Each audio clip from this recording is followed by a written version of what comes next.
go. All right, Dad, don't make too much noise, okay? Dad? Oh, all right, take care. All right, welcome to the Bhangra Social, where I catch up with some of the best and most influential, actually, you know, not even the best, just anyone I can get my hands on, just checking with them while we're all in lockdown. The word best came out of my mouth because for me, my guest now is one of the best that we have. He is somebody who has taken the Dhol around the world. And when I mean around the world, he's been to countries that I didn't even know existed. He's been to the like southern hemisphere, right at the bottom. He could have just caught a charter ferry to Antarctica. That's how close he was.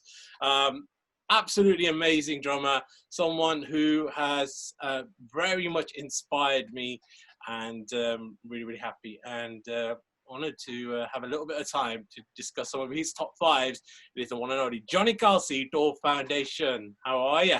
What's up, people? Yeah, very good. Yeah, thanks for having me, Dips. Yeah, it's amazing. Thank you for taking time out, man. It's been a while since we've met up, and God knows when we're going to be doing that again. But it's good to catch up with you like this. Let's hope soon. All right. So you have fully inspired me in ways that I don't even think I've ever told you, even though we've met so many times, and you know, whether I've been behind the stage with you or in front of the camera with you. And I'll get into that later. But first, let's get straight into your top five. So the first one we're going to go with is top 5 TDF tracks, the top 5 Dhol Foundation tracks. You've been releasing albums as Dhol Foundation since 2001, but we're going to go straight in at number 5. It is actually from that album, Big Drum Small World, released in 2001. Ek Din. Why is Ek Din such a special track for you and in at number 5? When you'll know this as well as I do. Basically, when you produce a track, when you make a track, every track tells its own story. And basically, the reason I chose Ek Din, it's the first track on the album, and it's a great opener. But I remember lying on this bed, like it was all mosaic. It was nice and carved. The headboard was carved, beautiful. Yeah. And on the window, there was like those wooden slats. Okay. They were kind of half open. And in the morning, all I heard was like peacocks and cowbells.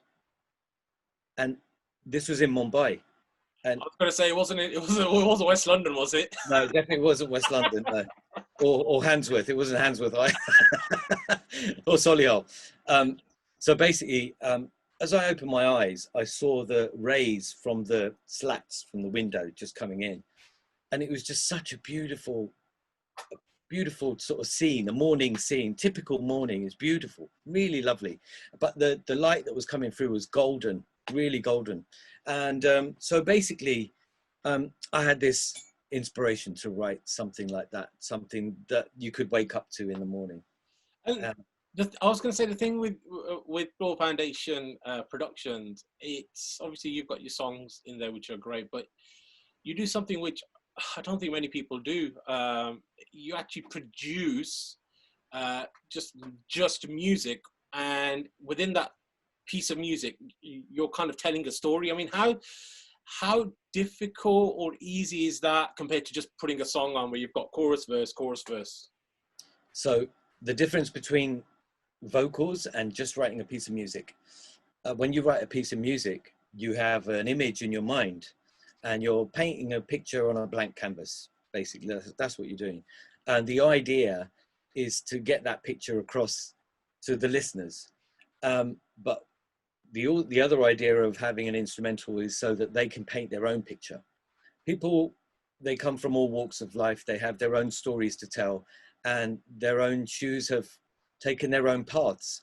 So basically, you know, to have something that will allow them to escape into their own world and create their own imagery about what the music's saying, that says a lot, basically. That's what I like that's why I like to do instrumentals, really, and that means a lot to me.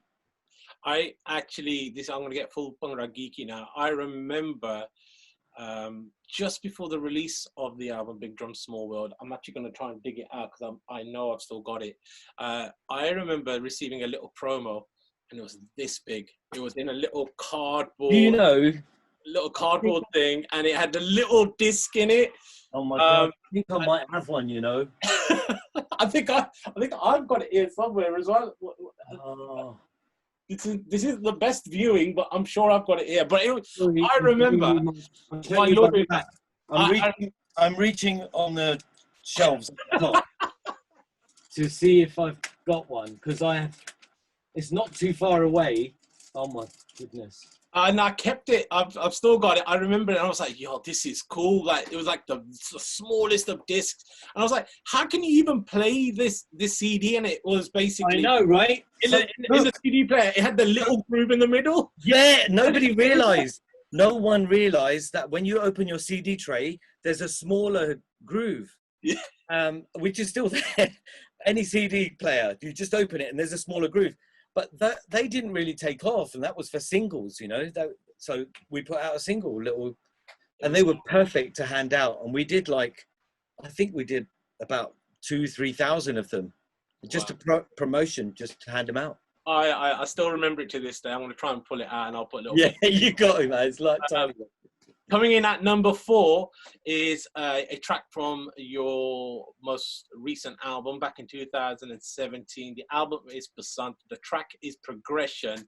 And I've even got stories of this because, funnily enough, we worked on this at my studio, and I've got a crazy story about it to this day, and I've still got pictures of that session as well, which I'll put up. But talk to us about Progression from the album.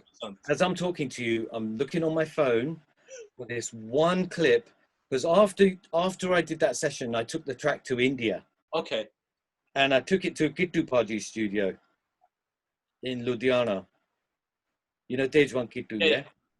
And basically, we called some musicians in, and this guy, I kid you not, he played the most amazing mandolin, right? I'm going to play you this clip because I've got a rough idea where it is. Here it is. And basically, this is a guy from Punjab playing an Irish tune. Wow. He's learning it. And so I took this video while he was in the studio, right? You got to see this, right? Here we go. I'm going to do my best to play. Hold on. Turn it up for you. Here we go.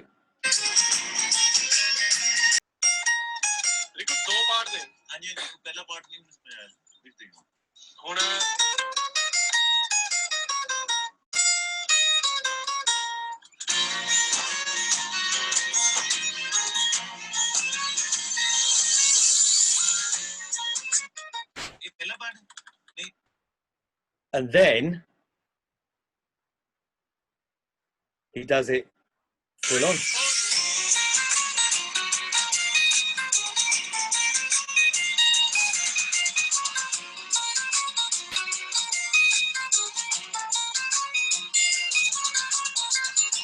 Killed it. So, it's memories like this that actually make the track, and doing the session in your studio, and then taking it to India, and then seeing something so magical happen like this. And he'd never heard the tune. He's ran through it once, and then bang, done.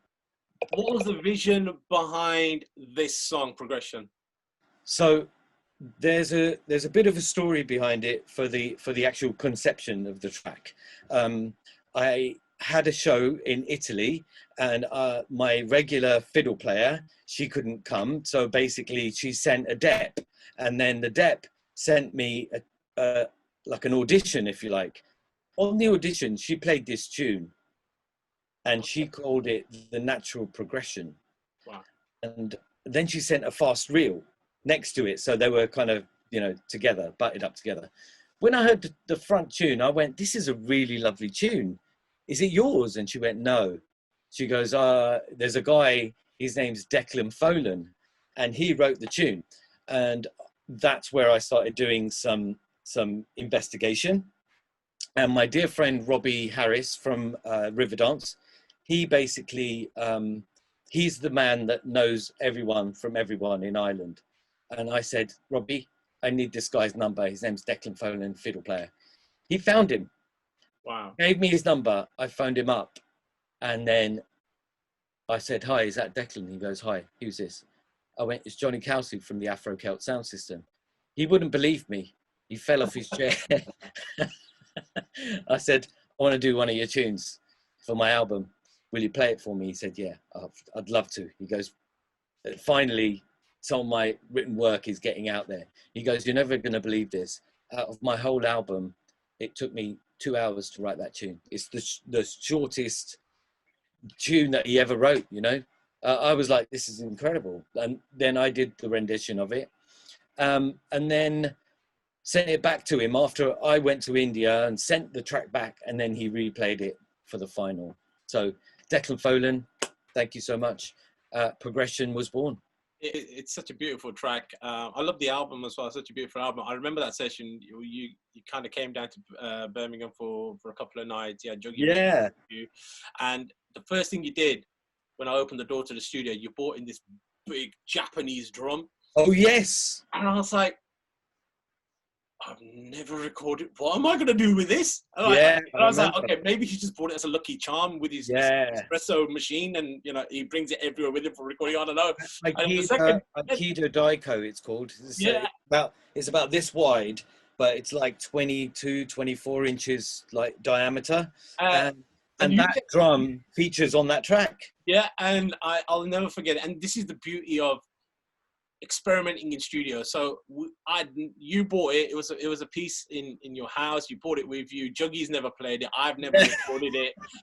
We didn't have a stand for it, and we had to make like a makeshift stand out of my 3-tier keyboard and mic stands. Yeah, and we hang it. And then we had I think the drumstick. I think we made beaters out of tissue roll, and we rolled up tissue roll and sellotaped it or gaffer taped it, and then Juggy's like, well, I've never played this before, Dorotiga, let's go for it. And it turned out beautiful. It's amazing, amazing, man. It was really good. And the fact that, you know, it's Ireland, it's India, it's the UK, that kind of sums up the Dhol Foundation. Yeah, it does, yeah, in a nutshell. But I'm glad that you were a part of all of that, and you saw that whole thing come together. Were you happy with the mix? I never actually got to ask you. Yeah. I could hear something that we recorded. I was like, yeah, man, sick. He didn't dash it. He didn't get a sample. It was amazing. Coming in at number 3 is a track from your Drums and Roses album back in 2007. It's a track called Without. Talk to us about this. God. Such a beautiful track. So basically, on the previous, I think it's on the previous album, there was a track called Sex and Violins. Okay. And it starts off with a bansuri that a dear friend of mine from Mumbai, he played this incredible, amazing bansuri. And there was loads of like phrases that he played, but he played them really quickly.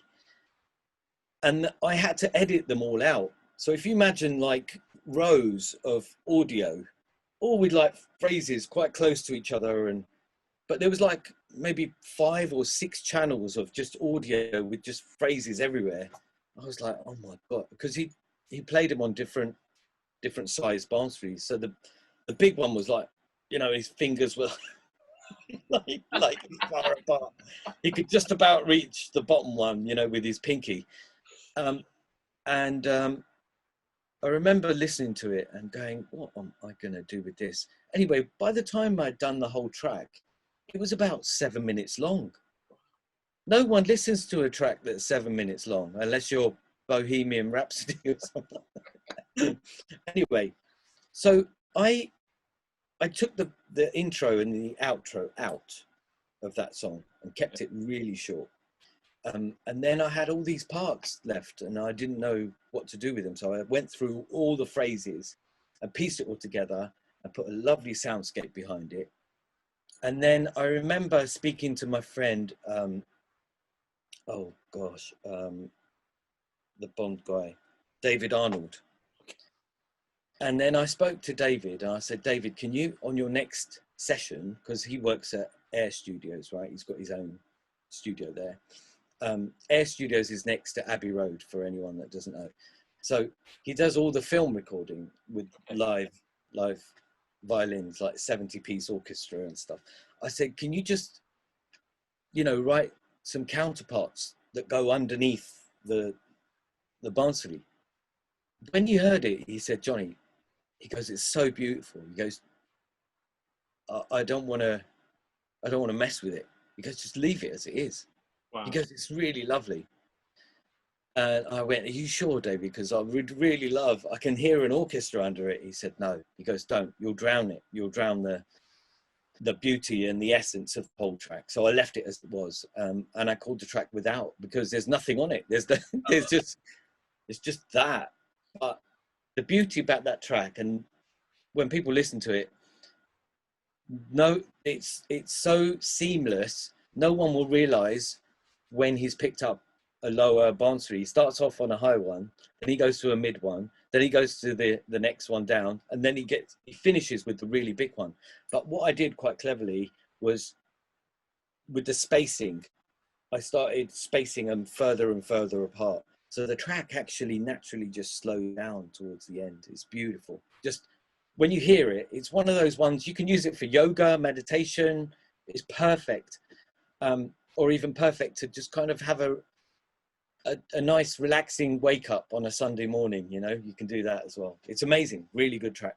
We're going to put all the links in the description and get people to check out, not just these, but the tracks from the album as well, because I think, you know, you guys very much break the perception that it's, you know, it's all about just dhols and hoys and, you know, Gidyan Irani samples. You go into a completely different direction, and, you know, some of the tracks that you produce, it doesn't even need a dhol in it, and you don't put one in. You're not fudging one in for the sake of it, and I think that's such a beautiful thing. It's just you as a musician expressing whatever's on your mind, and again, I just wish more people would do that. The thing is, you know, that Dangalaka thing is just, you know, I do it to prove, I do it to prove to people that I can still do it. I mean, you can't get away from it. It's the nature, and it's in the DNA of the instrument. Yeah, you can't get away from that. You know, that's what is made. It was made for that. And I always, you know, if I'm doing a dance track, I'll make sure that we've got something that will have a dance element to it, or, you know, I'm always thinking festival mode and what people are going to enjoy, you know, at a festival. Not so much a Bhangra concert or something like that, but I think sometimes I go to a Bhangra gig and I think my music's still a little bit advanced for what it is. And in fact, you know, that album that I made in 2000, that I released in 2001, that's, you know, it made the film Gangs of New York, one of the tracks from that album. But I also think that it was so far ahead of its time. It's still current up to today, you know. And some of those tracks were made in 1995. Wow. And one track I never released. It was called To Go Mad, but it was the most ripped track. It leaked, and people started like what's it called? Bootlegged. They bootlegged it. Okay. And started playing it. But I published the track, so to keep it my own, so no one can ever release it. But it basically is that To Go Mad one that I did with Sunil. Okay. It's just rhythm. It's just pure rhythm. Well, and I never put it on the album because it got ripped so much. Well, I might do a live version of it. That would be good. I was going to say, it's crazy how things work out. So that album came out in 2001. We're just going to jump back to the Big Drum Small World. So if anyone's ever booked me to DJ since 2001, they will know that once the bride and groom have come in, and you've got that awkward bit where the cameraman is taking pictures, you know, behind the cake, or even if it's a birthday party and the cameraman's taking Colours of Punjab from Big Drum Small World since 2001 has been my tune to play whilst the cameraman is taking pictures. So that was a good track. Yeah. Oh, bless his heart. Oh my God. Devraj, man. God rest his soul. Yeah, he came in. He spent like literally maybe 3 hours in the studio, and we recorded it with Dave, the drummer. You remember Dave? Yeah, from Dave. He had his studio up in the jewelry quarter. for the ones that don't know, I spent a lot of time in Birmingham doing that album, and it was around that time that I recorded Punjabi Dance Nation as well for DCS. But that was another. It was a mission, man. It was amazing. But I tell you what is amazing, and I'm surprised this isn't your number one, because this tune that you've put in at number 2 as your favorite TDF track is pretty much your signature track. Whenever I've seen you at festivals, at events, this is the one that people go mad for. It's your number 2. It's After the Rain from your 2005 album, Drumbelievable. Unbelievable. Why is it at number 2? And how amazing is this track? Yeah, this track's incredible, man. I really love this track because simply for the reason that it became our anthem, you know. And ever since that we started playing it at festivals, I think WOMAD was one of the first festivals we played it at. You know, but I think the videos is still on YouTube somewhere. There was no real choreography of the track, or we didn't know where it was going or what to do. But, you know, I think it holds amazing memories for me. I mean, once again, that track was recorded all over, in Ireland, in Scotland, in England. Yeah, all over. And then Emma Mayock from County Mayo in Ireland, she came and she played the pipes and the flute. So the track was actually written by a wonderful, wonderful lady called Mairead Nesbitt from County Tipperary in Ireland. And she was one of the lead fiddle players in Riverdance. And then she moved to Lord of the Dance with Michael Flatley. And then from there, years later, then she toured with the Afro Celts, which is where I kind of heard her and said, Mairead, do you fancy doing a track with me? No one's ever said no, because it's a co-write and we just like share all the publishing, the writing and everything. So, and she went, yeah, of course, I'd love to. So we wrote this track, and then the Afro Celts endorsed the track, and we recorded it at the Afro Celt studio in Britannia Row in London. And all the programming stuff was done in Glasgow. It's made like, it was crazy. But yeah, it became our anthem, and people just loved it, to the point that even on some gigs with the Afro Celts, we do After the Rain, because it's like a, you know, a collaborative thing. I've seen it firsthand. Obviously, like, you know, my dad's been going with you for many, many years, and if I've ever had to be the driver and take him to one of your events, I always used to stand at the side or stand at the back, and, you know, you'd always say, no, go out front. And I was a bit, you know, it's a festival, I don't really know what, you know what I mean? You're not sure what the vibe's like. And I remember, I think it was Shrewsbury Folk Festival, right at the front, mosh pit style. And I was just like, this is incredible. This is one of the best events I've ever been to in my life. And that song just lives in my memory. Everyone and just tell everyone how many Indians were in the audience. About 2. Me and the other guy. Just the 2 of us. Yeah. It was incredible. From that very same album, though, you've gone with a track at your number 1 spot. It's a track called Palace of Love. Why is this track Johnny Kalsi's favorite TDF production? Do you know something I've realized? Go on. That, you know, in my top 5, yeah, there's 2 people that no longer with us anymore. Wow. And this is another legend in his own right, absolute legend, Ustad Sultan Khan. And he was just so dear to me.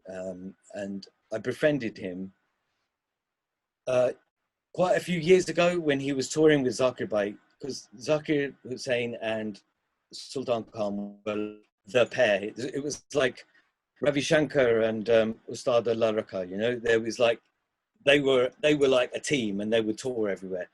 And then after that was Zakir, and then Sultan Khan. It was just incredible. So I met them both after one of their concerts at Royal Festival Hall in London. And I was just completely in awe. You know, you go and you touch their feet and everything. And he was so, you know, chuffed and pleased to meet me. Anyway, the next time I met him was in Mumbai when I was out there. for the second or third time, I can't remember. And then he said, well, let's do something. And we got in the studio, in Salim Sulaiman's studio in where was it? I think it was Khar or Bandra, somewhere around there. And basically we sat down, we wrote a tune, and I gave him a story. And the story is like this. So now when you hear the track, you've got to remember the story. Palace of Love comes from a time in Rajasthan where there's a Raja, Rani, has a beautiful daughter, the princess. She falls in love, typically, with the servant.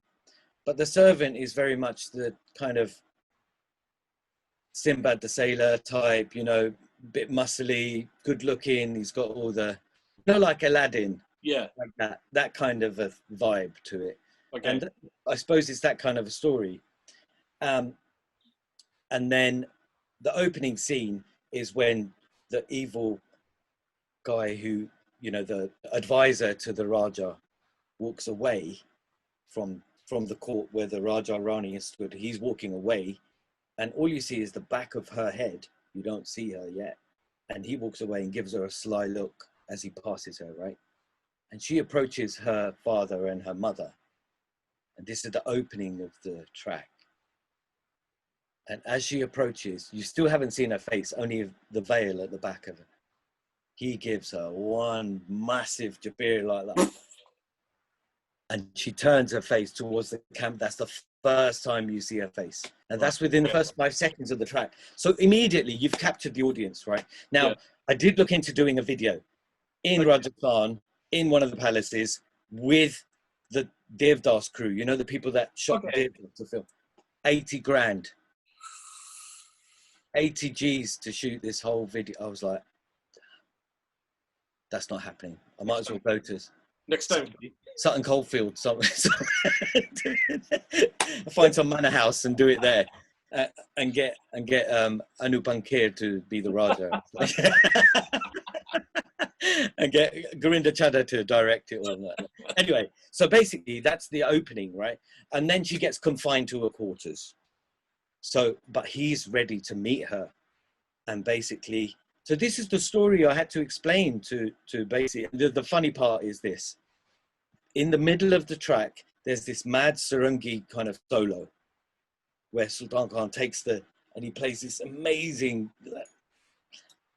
in that bit is where she's snuck out, gone down to meet the servant, and he's like draped, if you imagine pillars, drapes, beautiful like mosaic cushions, the silk ones, and laid like gadille on the floor and stuff like that. And I had to explain to Sultan Khan what was happening.